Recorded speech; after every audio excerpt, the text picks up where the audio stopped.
राधे राधे, जय श्री राम, हर हर महादेव। दोस्तों, उम्मीद है कि आप लोग अच्छे होंगे। तो गाइस, हम लोग गोवर्धन जी से हम जा रहे हैं सीधा श्री धाम वृंदावन। और वहाँ पे हम लोग सबसे पहले जाएंगे श्री निधिवन, जो आप लोग देख सकते हैं। निधिवन में हम लोग अभी पहुँच गए हैं। हम लोग डायरेक्ट सबसे पहले निधिवन जाएंगे, क्योंकि वो मैंने देखा नहीं है। और यहाँ पे भीड़ बहुत ज़ोरदार भीड़ है, बहुत ज़ोरदार भीड़ है। तो यहाँ पे बैग हमारा साथ में ही है। मौसम बहुत गर्मी वाला है, उमस वाला है। बारिश आ रही है, फिर भी उमस है, गर्मी है, और भीड़ भी बहुत ज़ोरदार है। चलो, कोई दिक्कत नहीं। तो गाइस, युगल सरकार श्री श्यामा शाम का नाम लेकर अपन लाइन में लग जाते हैं। और लाइन काफ़ी लंबी है, भीड़ भाड़ ज़्यादा है। यहाँ पे क्या जगह कम है ना, तो उसके हिसाब से। और फिर दिन के 3-4 बज रहे हैं, तो भीड़ ज़्यादा होना स्वाभाविक है। और वो भी वृंदावन में, जो कि श्री राधा रमन, श्री राधा वल्लभ जी, श्री कुंज बिहारी जी और निधिवन, ये वृंदावन के टॉप 10 में से आते हैं। प्रेम मंदिर, श्री कृष्ण बलराम मंदिर, इस्कॉन टेम्पल। तो हमारी लाइन अब आगे की ओर बढ़ती है धीरे धीरे। तो हम लोग धीरे धीरे, ये आप देख सकते हैं, इसी भीड़ में मेरा बैग का एक कस टूट जाता है, जो मुझे आगे बहुत दुख देता है बाद में। तो हम लोग अंदर प्रवेश करते हैं निधिवन के। काफ़ी धक्का मुक्की थे, बहुत ज़्यादा धक्का मुक्की, बहुत ज़्यादा। पाँव रखने की भी मतलब जगह नहीं है, इतनी धक्का मुक्की। जैसे तैसे धक्का मुक्की में आगे बढ़ रहे हैं। देखो, आप देख सकते हैं। देखा जाए तो निधिवन एक अत्यंत पवित्र और धार्मिक स्थान है। निधिवन में भगवान श्री कृष्ण और श्री राधा रानी आज भी अर्धरात्रि में रास रचाते हैं। रास के बाद निधिवन परिसर में स्थापित रंग महल में शयन करते हैं। निधिवन में आज भी प्रसाद के रूप में माखन मिश्री प्रतिदिन रखा जाता है। शयन के लिए पलंग लगाया जाता है। सुबह बिस्तरों को देखने से प्रतीत होता है कि यहाँ पर कोई निश्चित ही रात्रि विश्राम करने के लिए आया था। और प्रसाद ग्रहण भी किया जाता है। लगभग 2 से 2.5 एकड़ क्षेत्रफल में फैले निधिवन के वृक्षों की खासियत यह है कि कोई भी वृक्ष सीधा तना हुआ नहीं मिलता है। इन वृक्षों की डालियाँ नीचे की ओर झुकी हुई और आपस में एक दूसरे से गुंथी हुई प्रतीत होती है। मानो कि वो एक दूसरे को गले मिल रहे हो या आपस में प्रेम करते हैं। निधिवन परिसर में ही महान भागवत सम्राट और ध्रुपद के जनक श्री स्वामी हरिदास जी महाराज की जीवित समाधि है। इसके अलावा रंग महल, बांके बिहारी जी का प्राकट्य स्थल भी है। श्री राधा रानी, बंशी चोर आदि दर्शनीय स्थान भी निधिवन परिसर में स्थित है। निधिवन दर्शन के दौरान वृंदावन के पुजारी जी गाइड द्वारा निधिवन के बारे में आपको जानकारी दी जाती है। उसके अलावा निधिवन में प्रतिदिन रात्रि में भगवान श्री कृष्ण जी की रासलीला को देखने वाला अंधा, गूंगा, बहरा, पागल या दिमाग से अस्थिर हो जाता है, ताकि वो रासलीला के बारे में किसी को बता ना सके, जो कि भगवान श्री कृष्ण श्री ठाकुरानी की दिव्य लीला होती है, जो कि इंसान उसको सहन नहीं कर सकता, क्योंकि भगवान दिव्य है और उनकी दिव्यता को सहन करना इंसान के बस की बात नहीं है। शाम को सूर्य अस्त होने के बाद या 7 या 8 बजे के बाद इस परिसर में पशु पक्षी, हाथी घोड़ा, बंदर, भक्त, पुजारी आदि सभी यहाँ से चले जाते हैं। और जो परिसर के मुख्य द्वार पर ताला लगा दिया जाता है। और जो भी यहाँ पर रात को रुकता है, वो सांसारिक बंधन से मुक्त हो जाते हैं, अर्थात इस दुनिया को मुक्त हो जाते हैं। और जो मुक्त हो गए हैं, उनकी समाधियाँ परिसर में ही बनी हुई है। निधिवन में आप जो वृक्षों को देखते हैं, वे कोई साधारण वृक्ष नहीं है, वे गोपियाँ है, भगवान श्री कृष्ण की रानियाँ हैं। कई मूर्ख लोग उन लकड़ियों को तोड़ के अपने साथ में लेके आ जाते हैं, जो बहुत बड़ा महापाप है। और ऐसा कभी नहीं करना चाहिए। उन लकड़ियों को वहाँ से नहीं तोड़ना चाहिए, क्योंकि वे साक्षात गोपियाँ है। निधिवन में आप जो आपस में एक दूसरे से लिपटे हुए वृक्षों को देखते हैं, वे भगवान श्री कृष्ण की 16,000 रानियाँ हैं, जो कि ठाकुर जी के साथ में रास रचाते हैं। रास लीला के उपरांत श्री राधा रानी और श्री कृष्ण जी परिसर में ही रंग महल में विश्राम करते हैं। और सुबह 5:30 बजे रंग महल के पट खुलते हैं तो वहाँ पे रखी दातुन गीली मिलती है और सामान बिखरा मिलता है, क्योंकि यहाँ पे रात में श्री युगल सरकार आते हैं। निधिवन के अंदर जो 18 से 20 समाधियाँ बनी हुई है, उनमें श्री स्वामी हरिदास जी महाराज और अन्य आचार्यों की समाधियाँ हैं, जिन पर उन आचार्यों के नाम और मृत्यु तिथि के शिलालेख लगे हुए हैं। इन उल्लेख निधिवन में लगे उत्तर प्रदेश पर्यटन विभाग के शिलालेखों पर भी इसका वर्णन किया गया है। तो गाइस, आप लोग देख सकते हैं कि मौसम कैसा है। बारिश के कारण पूरे रोड पे पानी भर गया है। जो निचले इलाके की जगह है वहाँ पे नाली का पानी पूरा बाहर आ गया है, पूरा रोड के ऊपर आ गया है। चलने फिरने में बहुत दिक्कत हो रही है और बारिश कंटिन्यू हो रही है, धीरे धीरे बारिश कंटिन्यू हो रही है। और हम आपको बताते हैं, इस बारिश के कारण रेलवे स्टेशन के पास वाला रोड पूरा पानी से भर गया। 2-3 फीट पानी भर गया, इतनी जल निकासी हुई। तो गाइस, हम लोग निधिवन की गलियों से निकलते हैं और यमुना महारानी की ओर बढ़ते हैं और हमें कालीदेह मंदिर की चौखट को चूमते हुए हम यमुना महारानी की ओर बढ़ते हैं। तो गाइस, यमुना महारानी को प्रणाम नमस्कार करने के बाद हम श्री महाप्रभु बैठक की ओर बढ़ते हैं, जो कि एक गौड़ी मिशन है और जिसकी संस्थापक श्री भक्ति सिद्धांत सरस्वती गोस्वामी महाराज है। श्री राधा रानी का महाअभिषेक किया जा रहा है। तो गाइस, आप लोग देख सकते हैं कि गौड़ी मठ की दीवारों पर श्री विग्रह को कितना सुंदर रूप से अलंकृत किया गया है, जिसमें श्रीमती राधा रानी रास कर रहे हैं। मान सरोवर पर मान भजन लीला का आयोजन किया जा रहा है। श्री कृष्ण और गोपियों का गौरूप दिखाया गया है। श्री चैतन्य महाप्रभु इमली तालाब में कृष्ण भजन करते हुए।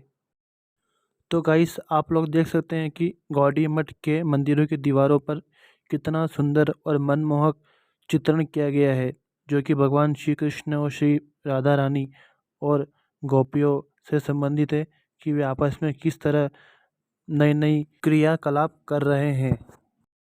मंदिर की दीवारों पर चैतन्य महाप्रभु द्वारा प्रदत्त महामंत्र हरे कृष्ण कृष्ण कृष्ण हरे हरे, हरे राम राम राम हरे हरे लिखा हुआ है और श्री सनातन गोस्वामी द्वारा पूजा पाठ किया जा रहा है। वृंदावन के 6 गोस्वामी है, श्री रूप गोस्वामी, श्री सनातन गोस्वामी, श्री रघुनाथ दास गोस्वामी, श्री रघुनाथ भट्ट गोस्वामी, श्री गोपाल गोस्वामी, श्री जीव गोस्वामी। इन गोस्वामी द्वारा निर्मित मंदिर इस प्रकार है। श्री राधा गोपीनाथ जी मंदिर के निर्माता श्री मधु पंडित गोस्वामी जी महाराज है। श्री राधा दामोदर जी मंदिर के निर्माता श्री जीव गोस्वामी जी है। श्री राधा श्याम सुंदर जी मंदिर के निर्माता श्री श्यामानंद जी गोस्वामी महाराज है और श्री राधा रमन जी मंदिर के निर्माता श्री गोपाल भट्ट गोस्वामी जी महाराज है, जो कि वृंदावन के प्रमुख मंदिरों में से एक है। श्री चैतन्य महाप्रभु श्री भगवान कृष्ण जी के रूप है। तो गाइस, हम लोग गौड़ी मठ के अंदर ठाकुर जी के दर्शन करके आगे की ओर बढ़ते हैं, क्योंकि अंदर मोबाइल से वीडियो रिकॉर्डिंग अलाउ नहीं है। तो गाइस, अब हम लोग जा रहे हैं श्री राधा वल्लभ टेम्पल। ऐसा बोलते हैं कि श्री राधा वल्लभ जिनके दर्शन है दुर्लभ, जो कि वृंदावन के प्रमुख चाहते मंदिरों में से एक है। श्री राधा वल्लभ मंदिर में भक्तजन श्री राधा और श्री कृष्ण जी के एक युगल रूप में दर्शन करते हैं, अर्थात यहाँ राधा और कृष्ण एक में समाहित है। कृष्ण ही राधा है और राधा ही कृष्ण है, वे दोनों एकाकार है। इस मंदिर को लेकर एक लोक कथा ये भी है कि मंदिर में राधा वल्लभ जी के दर्शन दुर्लभ होते हैं, अर्थात प्रभु उसी को दर्शन देते हैं जिसके दिल में सच्ची श्रद्धा होती है और प्रभु उसे वहाँ बुलाते हैं, अर्थात श्री राधा वल्लभ जी में दर्शन अपनी मर्जी से नहीं होते हैं, बल्कि राधा वल्लभ जी जिससे चाहेंगे उसी वहाँ बुलाते और अपना दर्शन देते हैं। एक ब्राह्मण थे आत्मदेव, जो भगवान शिव के परम उपासक थे। भगवान शिव के दर्शन पाने के लिए उन्होंने कठोर तप किया। उनकी तपस्या से प्रसन्न होकर भगवान शिव ने उन्हें वरदान मांगने को कहा। तब ब्राह्मण आत्मदेव ने भगवान शिव से कहा कि वो कुछ ऐसा दे जो उनके हृदय को सबसे अधिक प्रिय हो। तब भगवान शिव ने अपने हृदय से श्री राधा वल्लभ लाल जी को प्रकट किया। श्री राधा वल्लभ लाल जी के विग्रह को भगवान शिव ने ब्राह्मण आत्मदेव को दे दिया जब वो कैलाश पर्वत पर तप करने गए थे। साथ ही भगवान शिव ने उन्हें श्री राधा वल्लभ लाल जी की सेवा की पद्धति भी बताई थी। इसके कई सालों तक ब्राह्मण आत्मदेव के वंशज उनकी सेवा करते रहे, लेकिन भगवान राधा वल्लभ लाल जी को श्री कृष्ण के अनुयायी श्री हित हरिवंश महाप्रभु वृंदावन लेकर आए थे। तब हरिवंश महाप्रभु को एक रात सपने में श्रीमती राधा रानी ने आदेश दिया कि तुम मेरे स्वरूप को ब्राह्मण आत्मदेव से लेकर वृंदावन में लाकर स्थापित करो। तब वृंदावन के राधा वल्लभ मंदिर के संप्रदाय बताते हैं कि हरिवंश महाप्रभु राधा वल्लभ लाल को लेकर वृंदावन। तो गाइस, हम लोग आ गए हैं जन जन के लाडले श्री बांके बिहारी जी के शरण में। श्री बांके बिहारी जी भगवान श्री कृष्ण और श्री राधा जी का एकाकार विग्रह रूप है। इसे स्वामी श्री हरिदास जी महाराज के अनुरोध पर भगवान श्री कृष्ण और श्री राधा रानी ने यह रूप लिया था। इनके इस रूप को श्री स्वामी हरिदास जी ने बांके बिहारी नाम दिया था। माना जाता है कि इस विग्रह के रूप के जो दर्शन करता है उसकी सभी मनोकामना पूर्ण होती। यहाँ पर बांके बिहारी जी के श्री विग्रह को बार बार पर्दा किया जाता है। हर 1 से 2 मिनट में पर्दा किया जाता है। बांके बिहारी जी का श्री विग्रह वृंदावन के संगीतकार और संत स्वामी श्री हरिदास जी महाराज द्वारा प्रकट किया गया था। तो गाइस, चलिए मैं आपको बताता हूँ कि बांके बिहारी जी को ये पर्दा डालने का कारण क्या है। आज से 500 साल पहले तक श्री बांके बिहारी जी के मंदिर के आगे पर्दा डालने की प्रथा नहीं थी। भक्त चाहे जितनी देर तक मंदिर में रुक सकते थे, ठाकुर जी के दर्शन भी कर सकते थे। तो दोस्तों, एक दिन एक मंदिर में बांके बिहारी जी के रूप का बखान सुन एक वृद्धा आई जो विधवा और निसंतान थी। वृद्धा आई तो बांके बिहारी जी के दर्शनों के साथ साथ अपनी संतान प्राप्ति की इच्छा के लिए भी पाठ करने लगी। जब उन्होंने बांके बिहारी जी के मनमोहक रूप को देखा तो वह एकटक देखती रह गई। ठाकुर जी के रूप को देखकर वृद्धा न सिर्फ अपने सारे दुख दर्द भूल गई बल्कि उन्होंने बांके बिहारी जी को ही अपना बेटा मान लिया। वृद्धा अकेली थी और अपार संपत्ति की मालकिन भी थी, तो उन्होंने सोचा कि अपनी सारी संपत्ति वह बांके बिहारी के नाम पर कर दे। माना जाता है कि उस मैया का प्रेम और भक्ति भाव देखकर कन्हैया, जो कि उनके पुत्र के रूप में मानने लगे और खुद को रोक ना पाए, और अकेलेपन को देखते हुए उन्होंने उनके साथ जाने का निर्णय लिया। जैसे ही वृद्धा अपने घर के लिए जाने लगी, तभी बांके बिहारी भी उनके पीछे पीछे चल दिए। जब अगले दिन मंदिर के पुजारी और अन्य लोगों को पता चला तो उन्होंने प्रभु को खोजना शुरू किया, और खोजते खोजते वह वृद्धा के घर पहुंच गए जहां उन्हें बांके बिहारी मिले। तब सभी ने बांके बिहारी जी से प्रार्थना की कि वह वृंदावन वापस लौट चले। तब कहीं जाकर बांके बिहारी जी मंदिर में लौटकर आए, और तभी से हर 2 मिनट के अंतराल पर बिहारी जी के सम्मुख पर्दा डालने की परंपरा शुरू हुई है, और यह परंपरा आज तक निरंतर जारी है। और गाइस, हम लोग आ गए हैं वृंदावन के परिक्रमा मार्ग पर, जहाँ से परिक्रमा होती है, और श्री अनिरुद्धाचार्य जी महाराज का श्री गौरी गोपाल वृद्धाश्रम है, और ये उनका गौरी गोपाल आश्रम है जहाँ पे वे कथा वगैरह करते हैं। और ये साधु महाराज भक्त लोग जो परिक्रमा कर रहे हैं श्री धाम वृंदावन की, और हम लोग भी परिक्रमा करते करते आगे की ओर बढ़ रहे हैं।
तो गाइस हम लोग वृंदावन से मथुरा आ जाते हैं। मौसम बारिश का होने के कारण यहाँ पे बहुत तेज़ बारिश हो रही थी, तो हमने मोबाइल और बैग रखने का एक लॉकर रूम बना हुआ है। 2-3 लॉकर रूम बने हुए हैं यहाँ पे। तो यहाँ पे हमने लॉकर रूम में बैग वगैरह रख लिया और श्री कृष्ण जन्मभूमि के स्थान के दर्शन करके हम यहाँ पे आ गए और बारिश रुकने का इंतज़ार कर रहे थे कि कब बारिश रुके और हम आगे की ओर बढ़े, लेकिन बारिश तो रुकने का नाम ही नहीं ले रही थी। और ये आप देख सकते हैं कि ये रोड पे पानी का जो सैलाब आप देख सकते हो, बहुत ही ख़तरनाक है। हम इसी सैलाब में पार करते करते स्टेशन की ओर बढ़ रहे थे, क्योंकि ऑटो वगैरह कुछ जा ही नहीं रहे थे, क्योंकि वहाँ पे नीचे की ओर ढलान थी और पानी इकट्ठा होने की वजह से ऑटो वगैरह नहीं जा रहे थे, तो हमें पैदल पैदल ही जाना पड़ा। आप लोग देख सकते हैं। और प्लीज़ चैनल को सब्सक्राइब करिएगा, वीडियो को लाइक और ज़्यादा से ज़्यादा शेयर करिएगा आपके परिवार, मित्रों में, दोस्तों में, सगे संबंधियों में। और आपको वीडियो कैसा लगा प्लीज़ कमेंट करिएगा। कमेंट करिए आप, कमेंट में जय श्री राम, राधे राधे, हर हर महादेव लिखिए। कमेंट करिए आप प्लीज़।